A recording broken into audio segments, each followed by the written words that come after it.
दोस्तों, golden era की संगीतकार जोड़ी लक्ष्मीकांत प्यारेलाल वो जोड़ी है जिनका वर्चस्व न केवल गोल्डन इरा में रहा बल्कि गोल्डन इरा के बाद भी आधुनिक काल का जो संगीत था उसमें भी उन्होंने अपना वर्चस्व कायम रखा और सबसे लंबा कैरियर उनका रहा।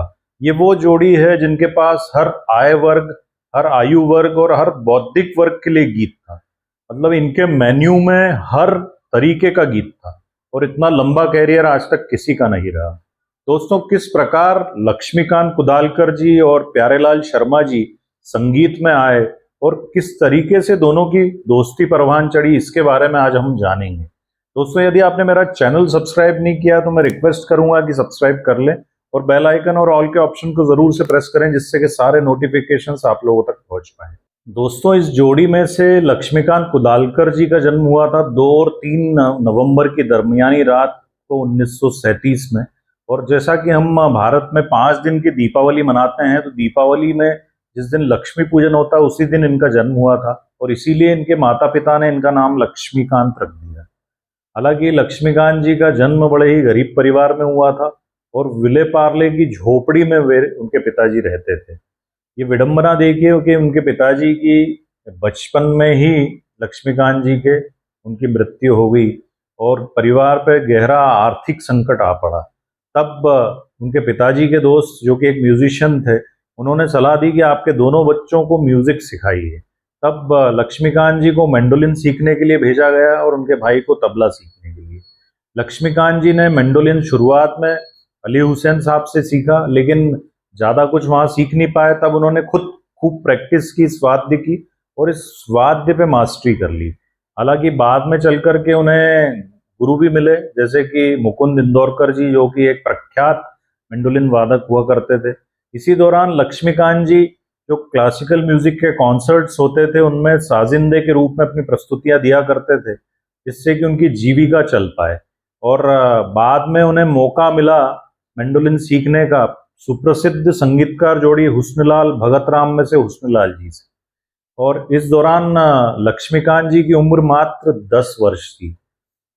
लक्ष्मीकांत कुदालकर जी ने साजिंदे के रूप में कुछ प्रख्यात संगीतकारों के साथ काम किया साजिंदे के रूप में, जिनमें सी रामचंद्र जी हैं, शंकर जयकिशन हैं, ओपी नैयर साहब हैं, रवि साहब हैं, रोशन साहब हैं और एस डी बर्मन दादा हैं।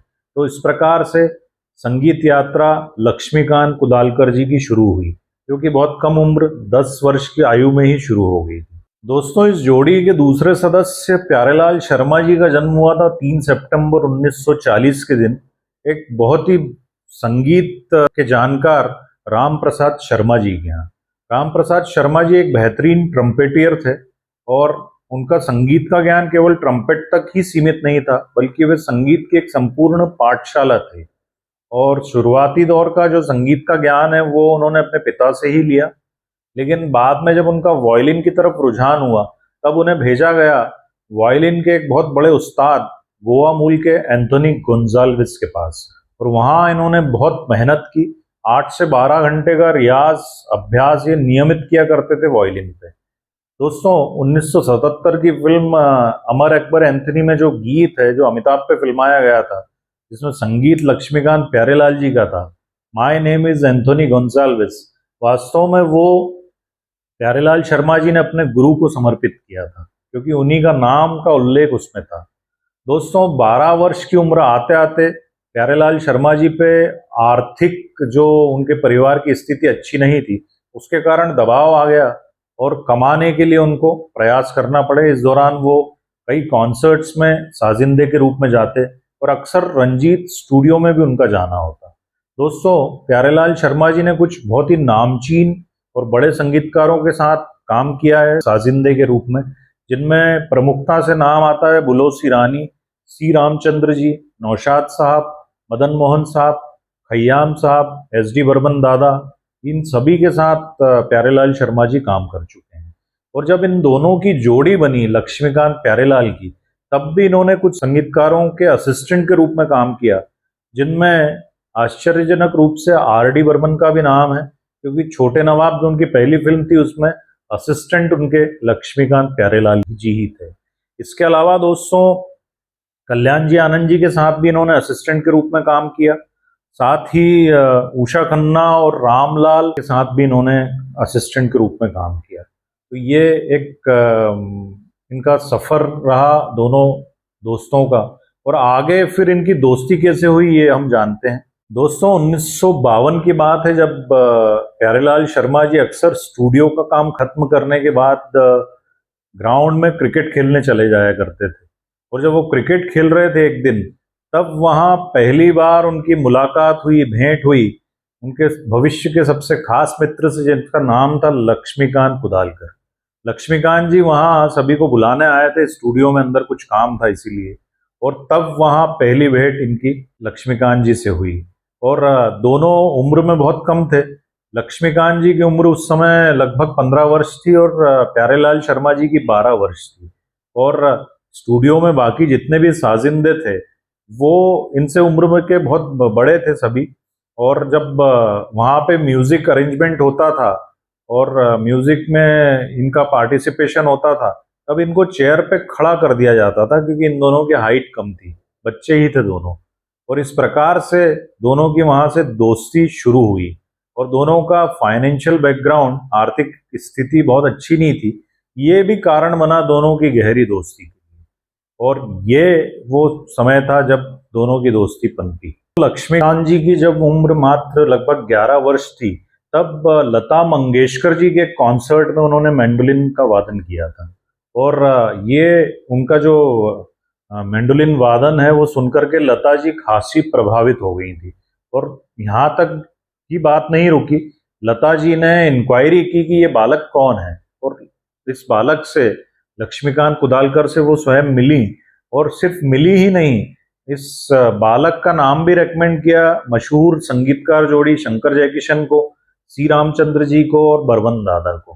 तो ऐसा दोस्तों ब्रेक मिला एक तरह से ये लक्ष्मीकांत कुदालकर जी को। बाद में इन दोनों दोस्तों ने मंगेशकर परिवार की संगीत अकादमी भी ज्वाइन की, जिसका नाम था सुरीला बाल कला केंद्र। और इस म्यूजिकल एकेडमी में इन्होंने संगीत के बहुत सारे गुर सीखे।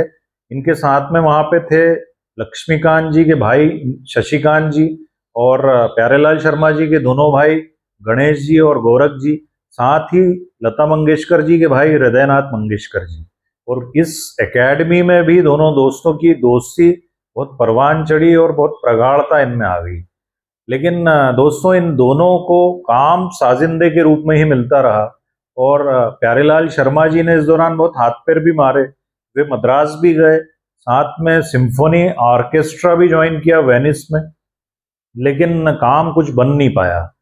लेकिन फिर अंततः इन दोनों दोस्तों को असिस्टेंट के रूप में काम मिला कल्याण जी आनंद जी भाई के कैंप में, और ये दोनों उनके असिस्टेंट बन गए।